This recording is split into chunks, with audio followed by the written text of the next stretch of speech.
Have you ever noticed that in Arabic, the word for and is just a single sound? Waaw. It's simple, almost too simple. But that tiny sound carries an ancient story that stretches back thousands of years.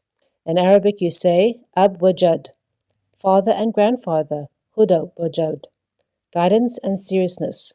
And that same small word, wa, appears across the entire Semitic world. In Hebrew, it becomes ve, or sometimes u. In Aramaic, it is still wa. In ancient Ethiopian languages like Ge'ez, it remains wa. Different languages, same ancient thread. But the story goes even deeper. Long before Arabic, Hebrew, or Aramaic were written as we know them today, there was an early writing system used by Semitic-speaking peoples of the ancient Near East. This was the world of early inscriptions, what we now call the Proto-Sinaitic or early Canaanite script. And in this system was one of the most important signs, and it was a simple drawing. A hook or a tent peg, a small wooden spike used to tie down tents in the desert winds. That pictograph became the letter we now know as waaw. Its name meant hook or peg, and it represented the W sound, the W sound. From there, it spread into different writing systems. The Greeks turned it into digamma and upsilon. The Romans eventually shaped it into F, U, V, W, and Y.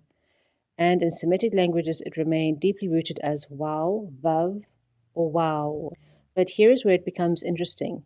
That same W sound waaw also carried another life entirely, because in Proto-Semitic speech, there was already a tiny word, wa, meaning and or with. It was spoken long before it was ever written. So when writing finally caught up with speech, something natural happened. The letter waaw, the hook, began to write the word wa, and across Semitic languages it stayed that way. A hook that literally holds things together became the symbol used to write the word that connects ideas together. And even if linguists say this is a coincidence, the pattern is still striking. A single ancient sound, wa, becomes a letter shaped like a hook, and it becomes the written form of the word and. So every time Arabic says wa, it is echoing something ancient.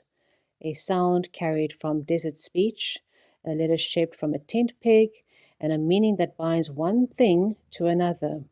A hook that became connection itself.